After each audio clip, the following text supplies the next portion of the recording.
Aranda. Coach, you want to give us an opening statement? We'll take some questions. Yeah, it's good to see you guys. We're excited for this week. The opportunity to go back and look at the game. Saw a lot of improvements. Things that still need some improving on.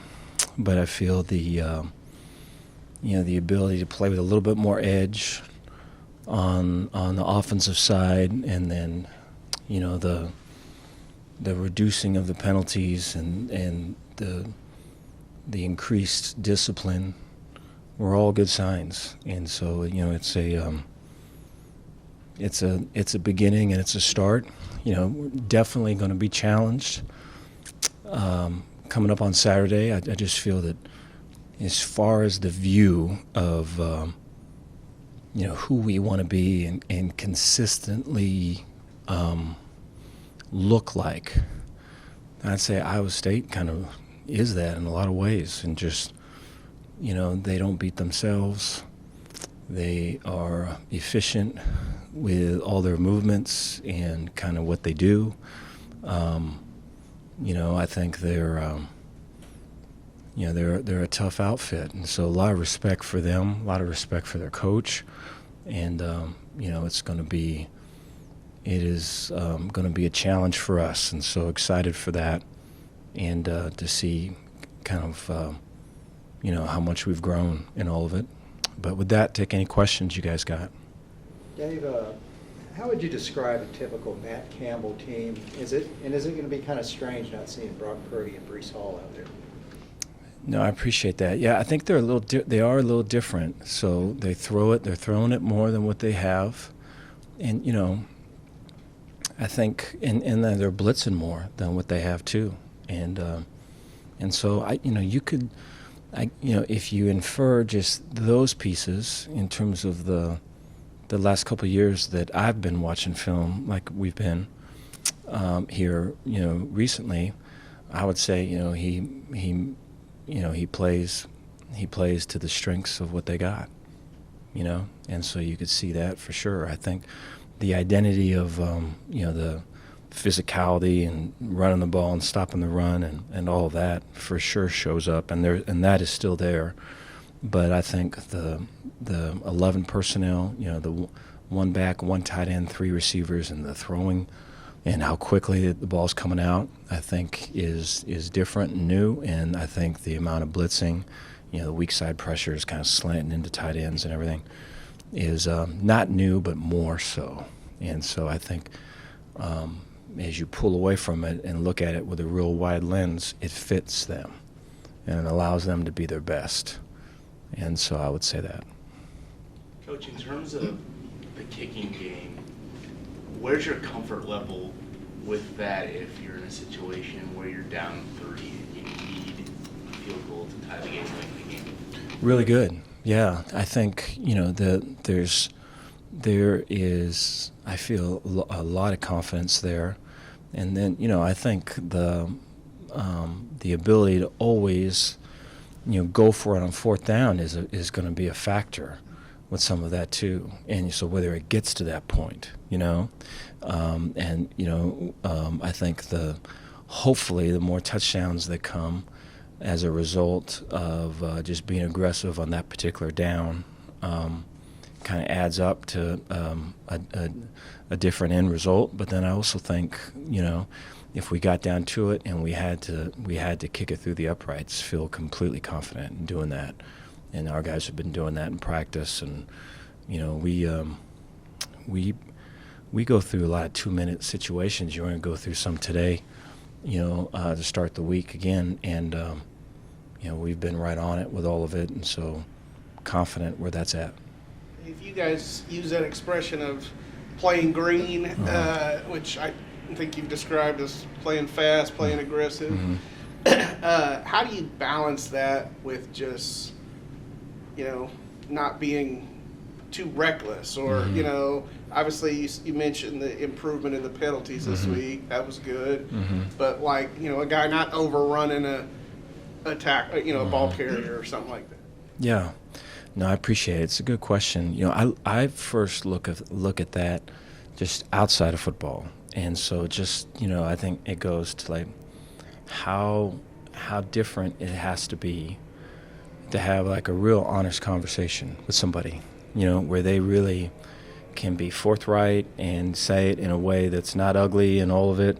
And you guys are, talking about stuff that's real, as opposed to maybe my ego taking shots at your ego and your ego defending against my ego, and just this whole little, game within a game, like what's going on. I think so much of it is that. And so just to get to where there's an honest conversation is way unique. I don't think it happens very often. And, I think when you come across people that are authentic and genuine and not trying to be anybody else, I think that's way rare too. And I think all of that, there's so much inner work that's got to come that leads up to all that, especially when it's difficult situations. Because, if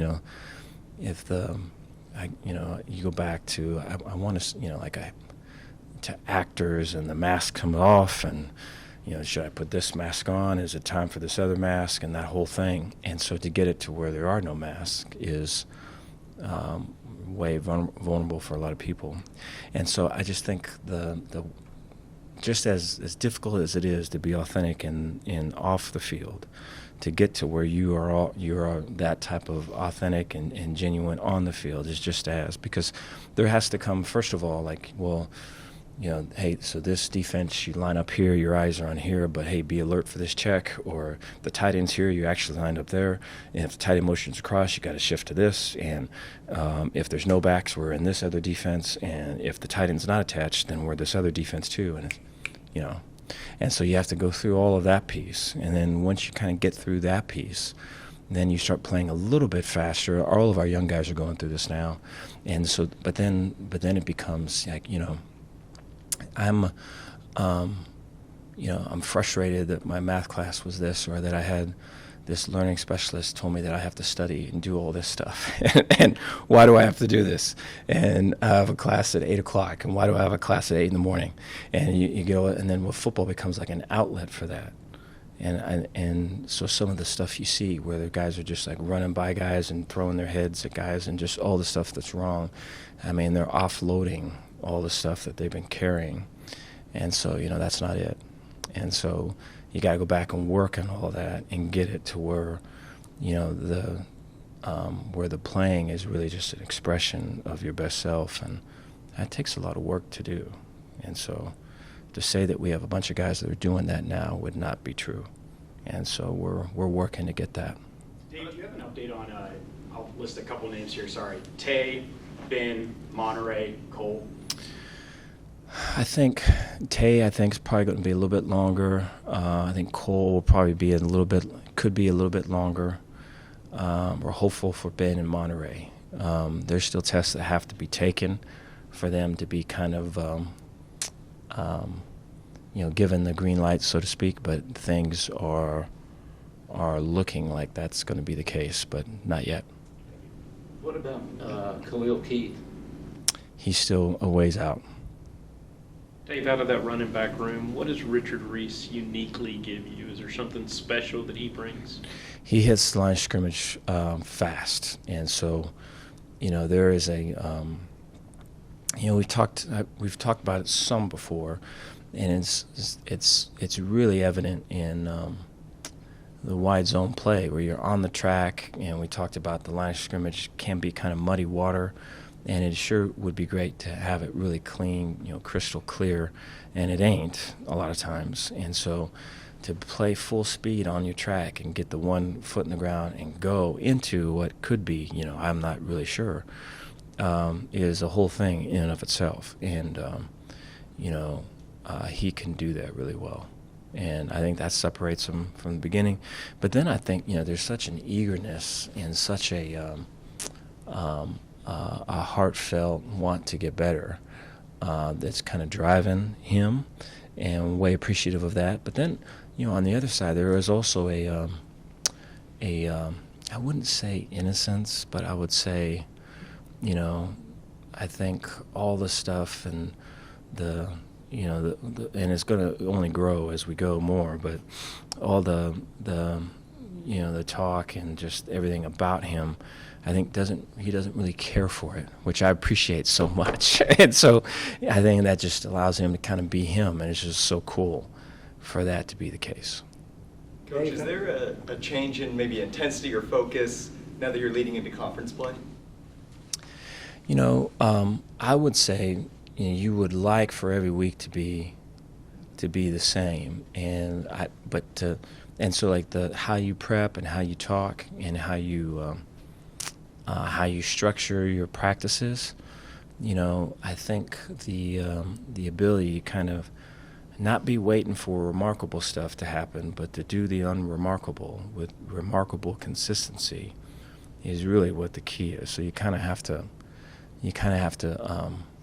the boring, perhaps, mundane,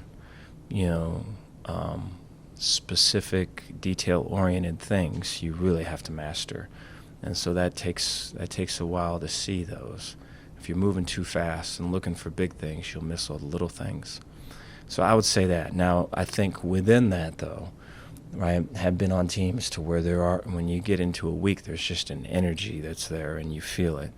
And so when that comes from a team, it's generally a good thing. And so I think at that point, if the team is going like this, you as a coach just kind of bring it down and give it a runway to where, we're not overflowing on a Tuesday or a Monday or what give you. And so I don't know if that makes sense. How have you seen Apu grow and develop since the time you started recruiting him until now? No, I appreciate that. Yeah, so a lot of growth for him. I think I'm way proud of Apu, and I think he continues to put his. I think he continues to mature. I think a lot of maturity is just a different way of seeing. I think his perspective is broader. I think he can. It's not just all about him, and it's starting to be like that, and that's just so neat, man. That's really the stuff that's the coolest of all the stuff. And so, I think once we get into this part of the season, as we spoke, this is the more attention grabbers that they are and everything. I think all his growth and maturity will be tested for sure. But I'm proud of him because I think he's emerging as a leader. We need one, and he's doing it in a way that I way appreciate, and I think everybody can see. And I think he's heartfelt with the stuff he says, and he still has, he's still going to want to, dance into a river dance at certain times, and so we're trying to quell that as best we can, and just keep it all just on the field. But I think, I think he's a guy that's really done all the stuff we've asked him to do. So excited for him. Coach, you wrap up non-conference play. What have you seen from Blake in the offense through these first 3 games, and what makes you feel confident, heading into conference play from the offense? No, I appreciate that. Yeah, I think the first thing would probably be, maybe some tension and anxiety. I think would probably be the first 2 that come to mind. I think, the expectations and just I think all that stuff's real. And I don't know. I don't think it really does anyone any good to not talk about it. And so I think they've had to deal with that and work through, not letting the outside come on and get to the inside. And just like I think when you keep the focus on yourself and what you're doing, there's a chance that we call it being an artist, but a chance to be way innovative. I think when the focus is on what's on the outside and what's being said and what's all that, then there's really almost what becomes more reactive and more closed off and more protected. And so I think, this last game in particular, we're able to break through with some of that and really kind of keep the focus on the focus, which I'm proud of. And I think it's different, there's just, when you say offense and you say those names you say, it's just a lot of youth. And so I think, for us as coaches, like someone has to teach them, and someone has to help them through all of it because it's a lot and it's coming fast and everything. And, I think the times you want stuff and then you didn't know this other stuff came with the stuff that you wanted. And so then when it does, and then it's like, hey, dude, it's okay, right? Let's kind of roll through this together. I think it's very much like that. Coach, in terms of that running back position without Tay, it seems like every guy who you've given a chance to has stepped up in some way, with Richard being the most recent one. What qualities does that room have to where it's like, it seems like plug and play and a guy goes for 90, 100 yards and a couple touchdowns? Appreciate that. I think I look at the first guy I think of there is Juice. I think Juice has, so our running back coach, Justin Johnson, he has got a great rapport with the guys. And I think you talk about mentorship just right now, and I think there's very much that going on. And I think, his connection with that group is very much outside of football. It connects to all parts of life. And I think when there is that, when the player feels that or knows that to be true, that I'm being seen for more than just a player. I'm being seen for as a person and for who I am. And then there's just so much more of a ability at that point to kind of just let it, to show them, to reveal and put themselves out there and not hold back and not try to protect and not try to, we talked about, actor studio and all this other thing. And so I just think I think Juice, and the thing is, from my seat with all that, I can talk it all, but the greatest, player development is coach development, because when things get tough, right, you coach who you are. And I think Juice does a great job with that group. And so, there's a strong belief there. I think, you've got guys that can be perimeter guys. We've got guys that can be one-on-one matchup guys in the throw game. They're all now improved in pass blocking, right, and knowledge of who to pass block and how and all of it. I think, what remains to be seen is the ability to kind of be a 20 carry guy in a game, right, taking the hits that come with all of it and kind of being at their best in the fourth quarter. And so that's a challenge. Now, whether that's going to be one guy doing it or that's going to be a stable of guys that have to do that remains to be seen. Dave, you mentioned the pressure point Saturday at halftime. You could almost feel something was on edge. As someone with your background and what you study, was that cleansing, that people kind of released the tension, the pressure, the expectations, and cleared it? Appreciate that. I think we're still in the process of doing that. So we're speaking about halftime. I could really sense in halftime just I think the coaches were like this, and because of that, the team was like this. And so I forget exactly what I said, but it was something like, just drop it, man. And so you instead of being like this, you'd love to be just like that. And I just think you can play green if that's the case. And I think all of that is, there has to be an emphasis on growing and improving, and that has to be over, proving to others that you're worthy, or proving to others that you're worth it. And I think we might be tilted too much in this area, and it needs to be more of an intrinsic thing. And I think, and that's just way difficult. I think there's I showed it to the staff. There's a scene in The Matrix, one of my favorite movies. And so there's a scene where Morpheus and Neo, they're on the street, and they're in the Matrix, and they're walking, and it's so the Matrix is program, and they're walking this way, just those two, and everyone on the street is walking the other way, and they're bumping into guys trying to walk on through, and it's like a whole thing. And so that's what it is. It's that. So that's hard, to be intrinsically and to be focused on who you become as a result of all of it, right? And to be process oriented when the outcomes are just so out there, is to walk against the grain with all of it. But that's the fight. We talk about the task within the task. That's clearly it. And so we can't lose that in the face of these games, and that we'd love to win, but could very well lose and don't control the outcome with all of it.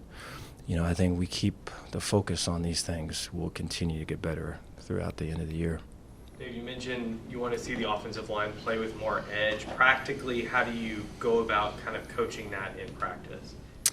No, appreciate that. I think I think that's tied with what we just talked about. I think you have to. I think when guys are not playing with edge, I think they're carrying other things, and they have to drop what they're carrying, and that could be the feeling of overwhelm of whether it's school now and just the daily schedule that a lot of guys have. It could be expectations, right, and the stuff they're putting on themselves. It could be, the tenseness and anxiety that's passed over from a coach, okay, and really, a player's now going to prove that he belongs by perfection, by doing everything right and everything else. And so it's just, you don't play football by paint by numbers, man, And so, the stuff's going to go outside the lines, right? Just be you and all of that, and let the stuff you carry and let it go. And so I think that's kind of a general thing.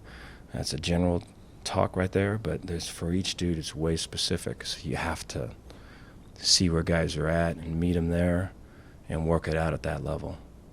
Dave, we're in Hispanic Heritage Month right now. You're one of the few in Division I football that's a Hispanic head coach. Is that something you're proud of to represent? I appreciate that. Yeah, I don't think about that. I don't know if that's wrong to say during this month, but I feel like, I do though, when you pause and you step back, I think it is, well, I'll say this. So when our punter got married, I think was it the spring or summer? Summer, I think. And my wife and I, Dion, we went to the wedding, and forget the name of the town, actually. It's down south, so we were there. And I remember, so we got in Friday night, the wedding was on Saturday morning, and it was right by the water, so Dion and I get out, we get a cup of coffee, and we're just walking on the water there. And I don't know, maybe I shouldn't be saying this, but I remember seeing there's